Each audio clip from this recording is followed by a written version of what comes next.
तो ये मेरी पहली अनुभूति आपको शेयर कर रही हूँ कि उस दौरान ही मेरी हुई। तो 2004 की ये बात है।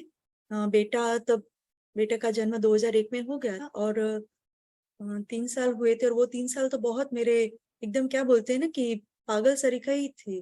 तो सब लोगों को मैं पूछती रहती थी कि क्या आपको ऐसे प्रश्न होते हैं कि मैं कौन हूँ, मैं कहाँ से आया हूँ, मुझे कहाँ जाना है, या मेरा जन्म क्यों हुआ है, क्यों मेरे यही पेरेंट्स है, या मेरी क्यों इनसे ही शादी हुई। ऐसे आपको कोई प्रश्न होता है तो क्या रहता है ना कि होता है कि उम्र के हिसाब से अपने भी ऐसे ऐसे प्रश्न होते हैं, जैसे उम्र के हिसाब से हर एक के अलग अलग मनोस्थिति होती है। तो मैं ऐसा सोचती थी, लेकिन बहुत कोई मुझे नहीं मिलता। तो मुझे लगता था मेरे पेरेंट्स भी मुझे नहीं समझ रहे हैं, अमर भी मुझे नहीं समझ रहे, मुझे कोई नहीं समझ रहा है, ऐसा मुझे लग रहा था। तो अपने आप को बहुत अकेली सी पाती थी। फिर वहां पे जहाँ पे ऑनररी जॉब कर रही थी, तो वहां पे भी मैंने, जो एक और भाई थे जो वहां पे नेचुरोपैथी की सेवा दे रहे थे, मैंने उनको पूछा कि क्या आपको ऐसे प्रश्न होते हैं क्या। तो वो बोले कि आपको गुरु की जरूरत। मैंने कहा मुझे गुरु की जरूरत है, लेकिन मुझे समझ में नहीं आता कि वो मेरे प्रश्न को उत्तर दे, ऐसे वाले मुझे गुरु चाहिए। मुझे ऐसे लॉजिकली नहीं, अंदर से फील आनी चाहिए।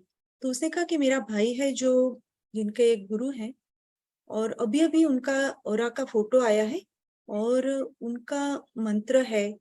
तो ऐसा उन्होंने बोला। तो जब वो बोले ना कि ओरा का फोटो, गोल्डन ओरा आया है, इतना ही बोला उनका। और उनको, वो गुरु को पसंद नहीं करते थे। तो उनके बोलने में भी एक चीड़ सी थी हम्म। कि जैसे पता नहीं उनको शायद जो भी लगा होगा। लेकिन उन्होंने जो गोल्डन ओरा बोला तो एकदम से मेरे शरीर के ऐसे रोंगटे खड़े हो गए। और पहली बार इतनी अ, अजीब और इतनी सुखद फीलिंग आई कि मुझे लगा कि, क्योंकि आयुर्वेद में ना आभा प्रभा ये सब पढ़ने को आता है, लेकिन ये सब हम ऑप्शन में निकालते थे क्योंकि हमको लगता था ये सारी हम्बक बातें हैं। मतलब श्रद्धा पूरी थी, लेकिन आज के कलयुग में ऐसा कैसे संभव हो सकता है कि किसी के फोटो के पीछे ऐसे गोल्डन ओरा हो, आभा मंडल दिखे, वो जो भी उसमें लिखा है वो सब कैसे हो सकता है।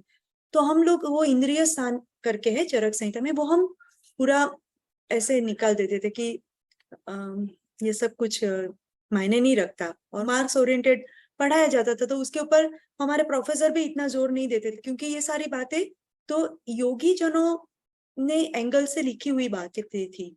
हम्म। क्योंकि ये सारे ग्रंथ जो आयुर्वेद है वो विद्या है, जो ऋषि मुनियों ने लिखी हुई बातें हैं। तो उन्होंने आत्मिक स्तर पे लिखा है और हम लॉजिकली पढ़े तो कोई मैच नहीं होता, तो इसलिए हमने वो ऑप्शन में निकाल। लेकिन जैसे ये भाई ने ऐसे बोला तो मुझे जो पहली बार फील हुआ, तो मैंने उसको बोला कि मुझे ये गुरु के बारे में जानना हो तो कैसे जाना जाए, क्योंकि पहली बार मुझे अच्छा लगा।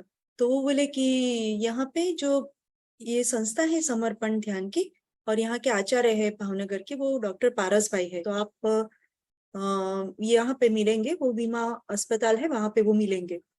तो उनसे एड्रेस दिया और साइकिल पे मैं किसी को बिना बताए ऐसे चलना शुरू किया। और मैं जैसे जा रही थी तो मुझे इतनी खुशी हो रही थी कि मेरी बचपन की जो भटकन थी शायद उसका उत्तर मिला। यानी पहली बार ऐसे साइकिल पे सवार मैं खुशी खुशी रोड पे जा रही थी, और इतनी खुश थी कि मुझे लगता था कि हाँ जैसे।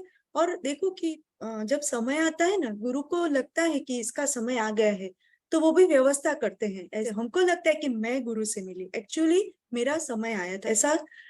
तब पता चला कि जब मैं जैसे वो हॉस्पिटल पे गई, तो ऐसे हॉस्पिटल में पहला एक टेबल था जिसमें एक और डॉक्टर बैठे थे, उनके सामने पेशेंट थी। दूसरा टेबल था, यहाँ पे पारस भाई बैठे थे, उनके सामने टेबल था, जो पेशेंट बैठते थे उनके सामने जो बेंच थी जिसपे पेशेंट बैठते थे, और उनके सामने टेबल पे गुरुदेव के जो अभी स्क्रीन पे दिख रहे हैं वो दोनों ओरा के फोटोग्राफ थे। अब सोचो कि उसी टाइम पे वो इतनी बड़े बड़े ओरा के फोटोग्राफ टेबल पे होना, वो एक संयोग नहीं था, मतलब योगानुयोग बना ऐसा नहीं था। मुझे ऐसा लगता है कि ये मेरे लिए एक व्यवस्था गुरुदेव ने दी थी। तू औरा के लिए, मतलब ये एक अनुभूति तुझे हुई तो अभी उसकी पूरी अनुभूति ले, ऐसा। तो वो वहां पे गई तो ऐसे बड़े बड़े फोटो वहां पे रखे थे। और मैं कभी पारस भाई को जानती नहीं थी, हालांकि वो मेरे हमारे सीनियर थे, उन्होंने भी आयुर्वेद किया है तो नाम से परिचित थी। तो ऐसे कुछ जानती नहीं थी या कुछ भी नहीं। तो मैंने उनसे बात भी नहीं की, मैं सिर्फ सामने जो फोटो थे वो फोटो को ही देख रही थी। क्योंकि वो फोटो में से मैं फील कर रही थी कि मेरे ऊपर बहुत सारे एक ऐसे प्रेम के किरण मेरे ऊपर बरस रहे हैं, जैसे मैं सालों से इनको ही ढूंढ रही थी। यानी मैंने कुछ भी नहीं पूछा कि ये फोटो किसके है, ये कौन है, या आप कौन है, मतलब आप यहाँ के आचार्य हो या आप क्या करवाते हो, ध्यान क्या होता है, कुछ नहीं। ये फोटो जिनका है उनका नाम क्या है, वो भी नहीं। सिर्फ फोटो देख करके जैसे भीतर आत्मा को एक इतनी तृप्ति मिली कि जैसे बोलते हैं ना कि मरुस्थल में अगर आपको शीतल जल मिल जाए तो कितना अच्छा लगता है, वो बिल्कुल। कैसी फील होगी ना, वो मैं समझ सकती हूँ, क्योंकि मैं सच में इनको ढूंढ रही थी, ऐसा मुझे महसूस हुआ। और मैं इतनी आंखों में से हर्ष के आंसू बह रहे थे कि मुझे लगा कि अब मेरे जीवन में अब सुकून आएगा, अब मेरे जीवन में गुरु आएंगे। तो ये पहली अनुभूति थी ओरा की। तो यानी एक आभामंडल जो होता है वो किसी के जीवन में बहुत सुख लाता है। तो ये मतलब बिना शिविर किए भी, बिना गुरु के बारे में जाने भी, अगर एक फोटो के जरिए भी अनुभूति होती है, तो सोचो जीवंत गुरु कौन होते हैं। ये मेरी क्या अनुभूति थी।